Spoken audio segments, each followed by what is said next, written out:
Sa atong mga tigpaminaw sa All-Star FM o sa DXKS, and to all people of Surigao del Norte and the neighboring provinces nga maabot sa atong station, no? So good afternoon everyone. I am Mrs. Catalina Tacubao, the Acting Provincial Director of Surigao del Norte. I just assumed office last February 15. So just right after the Valentine's Day, I assumed office, being the Acting Provincial Director of this office.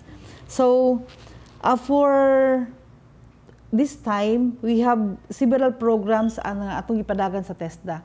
One is, kaya malo man siguro tanong, ang una nato nga mga programa sa TESDA is, ang TESDA mo may, aside sa assessment and certification, mo ginang pinaka-main nato nga mandate is, we are the one, kitaramang ang sa ahensya sa gobyerno nga nag-implement o nagpadagan sa assessment and certification. So, padayo na siya, and we are now expanding our assessment infrastructure para makater na itong uban nga mga sektor, labi na sa construction. Kaya mong ginang problema kasagaran. So, we even encourage katong mga naa sa mga construction, katong sa labi na sa mga minahan, atong gi-encourage sila. And we are on the process of, hapit na sila na accredit na tayo mga minahan diri nga nag-apply for assessment center diri sa Surigao del Norte. Aside sa atong mga existing na mga schools and assessment centers nga naa diri sa ato karon. So, aside ana, we also have kani mga ginindaghan ka maning kasagaran gihulatan sa atong mga kaigsuonan, no, both mga high school graduate uban nga dili gid mga high school graduate gihapon pero gusto na ay mapanginabuhian kani atong mga scholarship program mga gipadagan nato. So, through sa among leadership sa ato ang secretary, si Secretary Sid La Peña, sa ato ang regional director si Ma'am Tarhata Mapandi, bago mo po na siya nato ang director sa TESDA sa ato sa diri sa Caraga.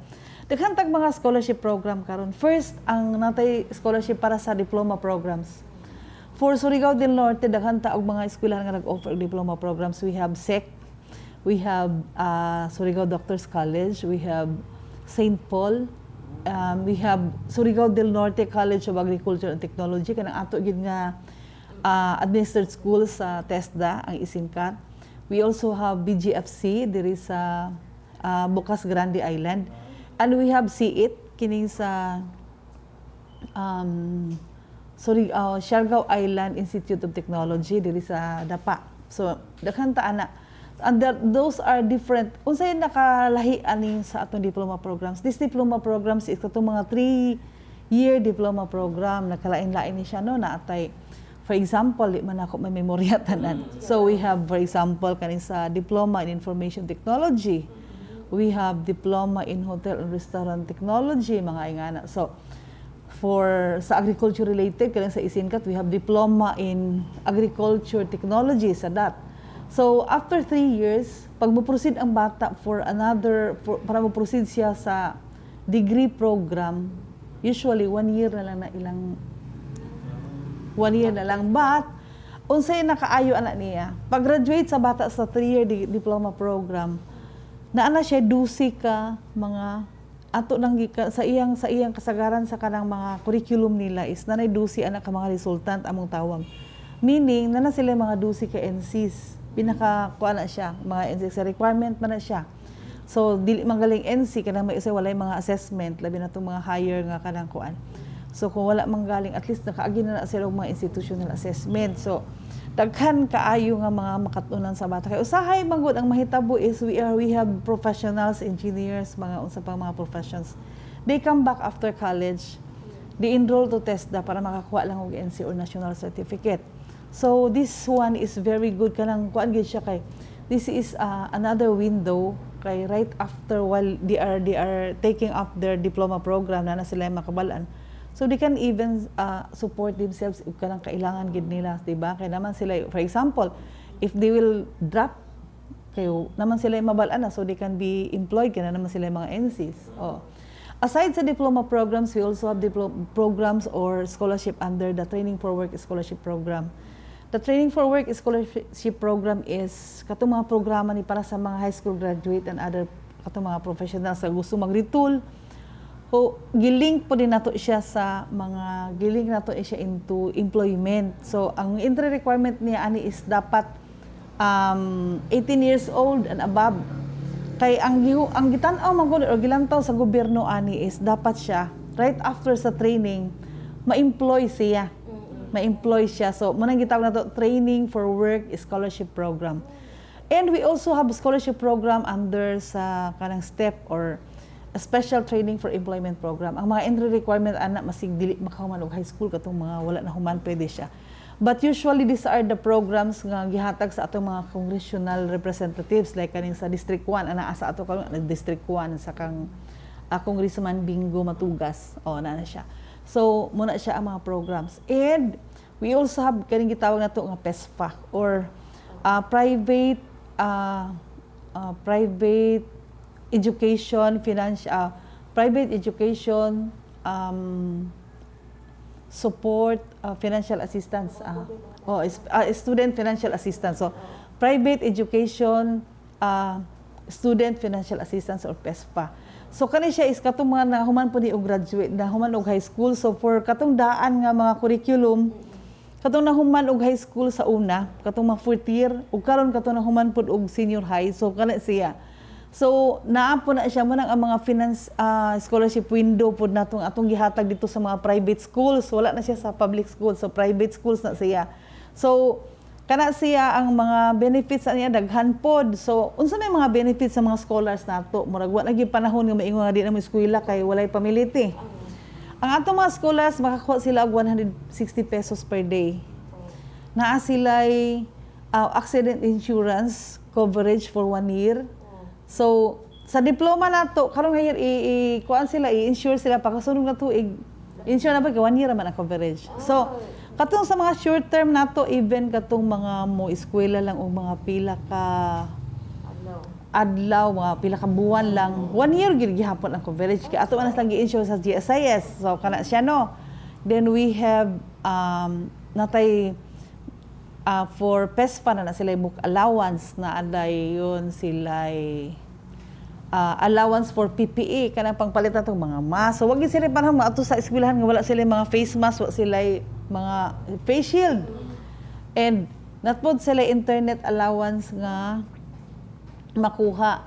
For UEQT naman tay gitawag kaning sa diploma program, these are under the Universal Access to Tertiary Quality Education Act or UEQT. Kadumdum mo ato nagipirmahan ni Presidente Digong before na free education. So, muna siyang appeal. So, naadya mga diploma programs. So, those are diploma programs. So, aside sa 160 pesos per day nga allowance sa bata for katong duration nga nag-eskwela sila, kaya man pubili mo hatag allowance ulit. So, for the duration, so 160 plus na pa na sila instructional materials allowance, na sila uniform allowance sa 450.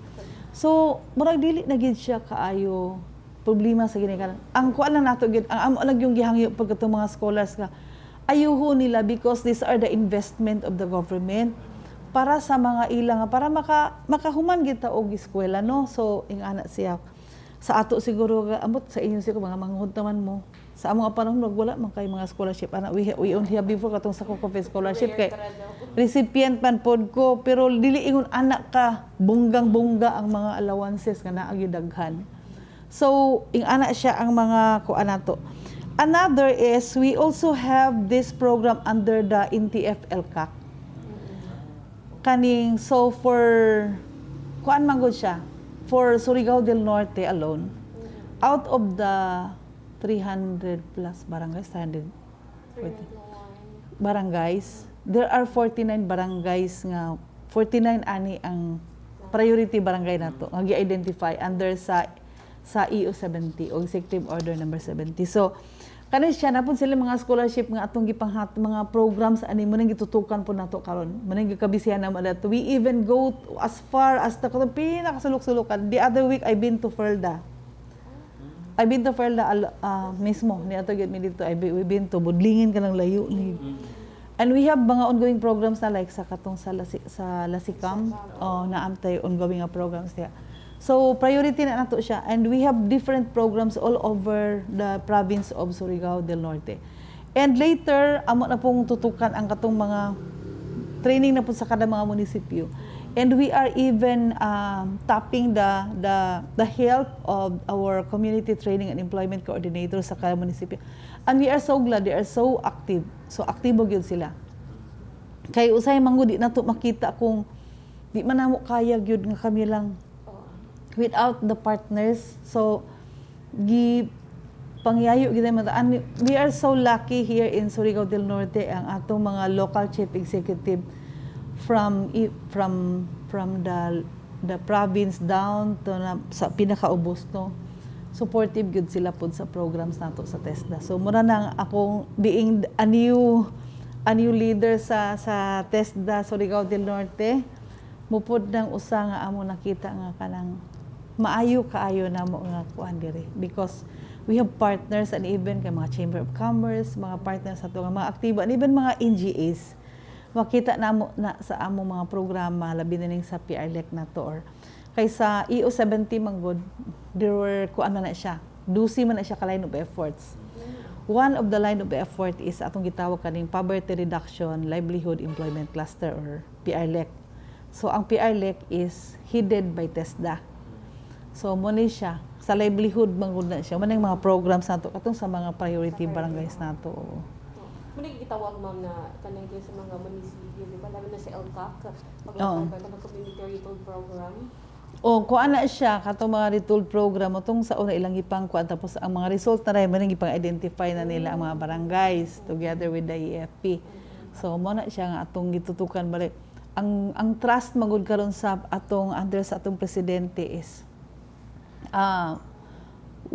whole of nation approach. So, dili pwede para sa una nga, kini siya mo ato dito kuan karon nag-usa ang mga ahensya sa gobyerno para idalhon ang serbisyo ngadto sa pinakasulok-sulukan. So it really kuan kanang ni fit in pod ang ato ang tagline sa TESDA nga TESDA abot lahat. Kay we really go to the farthest barangay, the farthest island or islet. So we've been there. Nakadto siya. Na mga tuon gyud siya. Oh. So far no for pila lang pud namo ka sa among team diri for pila lang mi start ko February third week until karon we've been to Danawan kanang dito nga mga area we've been to Danawan we've been to the kasulok-sulukan nga mga bukid na dili pa pud doon tanan sa mainit mga Kantugas dito sa Mansayaw been there mga yan Isa mga infested sa dili man so far wala man pod noon kay ang ato dito atong tan-awon unsa gid ang usay magod we really wanted unsa gid ang need nga naa sa area kay para makita nato kun usay magud kun ato rang tagnaon unsa ang mga program nato diha usay masayang magud ang mga effort nato sa gobyerno it really pays for a leader to go there para makita nato and we are kanang para sa ako it's not dili siya bitaw kanang kawang or dili siya useless nga moadto ka because it really pays nga makita nimo an you really talk to the people what are their needs maya na ba ma-weekend pa kato iba na kanang makakuan gid ba at least makita pa nato sila kay usay magud mas nindot kun ma-feel nato how they live so usay bitaw maingon ta nga we have so much to be thankful for mga ingana tuod ma'am katuwang sa katong sa step gani after sa ila kay para man sa employment nila makatrabaho so kibali ma'am kamo ma'am sa iyo ahensya ma'am mo provide or kamo ang mag-seek o magpangita sa ila ng trabaho kuan kanang pwede may makalink no because we have Department of Labor also ang sa step nato or special training for employment program is kuan na siya amo pod na siyang kuan kakatunay uban nga gusto gid na manay skill. So what TESDA did para makahimo sila og livelihood, gi-providean sila o gi-provide sa ilang mga starter toolkits. Wala ko na nalimtan na akong gisgot kay ina no. Na siya starter toolkits and we even for 2019 gidili mabadali po nakatuon sa kadaghan kay gi-purchase. So kabalo man ka naman tay mga provisions sa naman po tay kasundon nga mga balaod sa procurement. So for 2019 scholars nato sa STEP nagsige na may panghatag. Siguro gali, wala lang mo na dayon ang katong karon sa 14 nga distribution of starter toolkits. Mga next week na mo ni siya i-run or natay i-distribute ng mga toolkits para sa katong mga graduate na to sa SMAW nga 50 ka buok diri sa graduate diri sa LPTC, naapod tay katong sa cookery, naatay sa carpentry, oo, tapos naatay sa EIM, I think. And last April, we distributed also some dito sa isla, sa Siargao, together with Congressman Bingo Matugas and sa kang governor, and he was represented by board member Sim Castaños. Oo. Castrense, I mean. So, sorry. Sir Sim, o sila dito. So, we've been there together with RD, dito mi. For the distribution of the starter toolkits. Oh. So, mauna siya. Tapos ma'am, may pinakadugay ma'am na training, pila ka buyan mula sa pinakadugay sa training. Ang sa training nato kung wala karon sa kuan ang pinakadugay is kaning atong 3-year degree program kay ang estudyante mo stay magid sila for 3 years and they will be taking up katong mga subjects, not only the skills component but the entire subject of the course. For example, diploma in information technology, even katong mga general education subjects, they will be taking that. Kaya that is required when they will pursue or they will proceed to degree program. Ingana siya. So, gamit gid siya English, tanan-tanan siya man ang pinakadugay. The rest, dili siya pareho, no? For example, sa SMAW, pila lang siya, marag mga 1 month kapin. For cookery, mga ingana gyapon, that's about mga 40 plus days. O di lang ko I can't give you the exact, that alin siguro natin katong kumbanan, no? So, meaning, ma'am, katong sa, balik ko na ito mo sa kabagan, interesado ako sa 3-year na ko. Kibali dyan mga sa curriculum dyan, ma'am, napasok dyan ma'am sa mga subjects sa DepEd?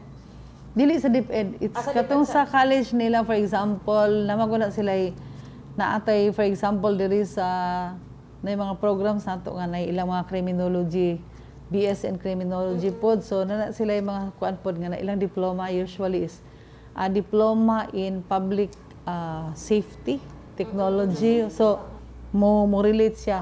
Mo relate siya. At yung gamit nila. Oo. Katong mukuha tuod mo ka ng training sa TESDA, libre gyapon ang uniform. Oo, libre na siya uniform allowance nga t-shirt lang man, di ba? T-shirt or for sa mga short-term degree program. Ang ako pong kuan na is ang libre pud ana no lalimtan ako og discuss kay ina aside sa katong mga allowances ginihatag sa mga bata is free ang tuition. Kay mo na among gitawag nga trainings training fee, so tuition na siya, free tuition. Og free po ang assessment. So ang assessment lang ana is usay misunderstood manggod kay ang assessment fee nato is kanang first nila nga take. Kay ato mangugitan aun ta na dapat pag first nila nga take dapat mapasa na sila. If ever they will not pass, dili na pud sila bayaran pagkasunod. So ingana siya. So dapat maning kamot kinang bata na mupasar sila. Kay for example sa cookery mahal baya ang assessment 1,300 man siguro. Kay mga ingredients sana mahal ba kayo. And we also have training on atong gitawag nga trainers methodology. Namagud tay for trainers methodology that is tanan manggod nga motudlo karon og textbook, and even sa DepEd they are requiring ilang mga trainers nga nakaagi og trainers methodology. So for Surigao del Norte, we have 2 providers. One is in CAT for trainers methodology, that's about mga more than a month na training. Tapos, kay pag human niya mag-anak, mahimo siyang trainer, pwede siya mag-trainer, plus pwede siya mag-assessor. Ang prerequisite anak niya is dapat na siya NC-daan. But there are qualifications also that requires for a trainer to be, to have the industry work experience. Among gitawagan na I wear. Industry work experience. Kay dapat labi na itong sa tourism, kailangan gid siya. Kaya that is required internationally. Because ang ato mga NC is not only recognized here in the Philippines, but the entire world, di ba? Oo. So, another provider na to sa TM is ang kaning bag-o na itong training center, kaning ikuan nila kaning diri sa Siargao, naa sa Osmeña.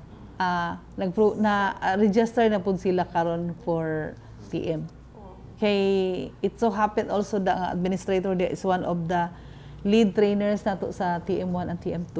So, mao na siya. Oo, bago talaga. Oh. Oo.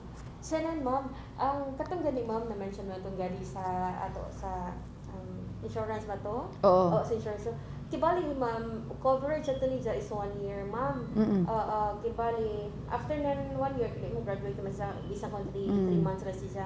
So 1 month na isa coverage sa insurance. Dili ang insurance coverage is 1 year. Oh, 1 year. For example, nag-training siya butang talang karon ha, nag-training siya for example, July 15 until August 30, 1 month and a half. But ang iyang coverage is 1 year.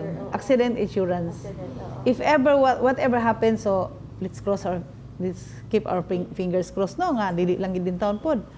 So if ever na amang galing pwede gyapon ni ma-cover. Ma-cover siya oh. Manang kun imong tan-awon ko ana gid siya kanang pabor na gid siya kay sa mga bata. Okay. Salamat ma'am. Sa lain sab ma'am, amo usab ang utana atong about sa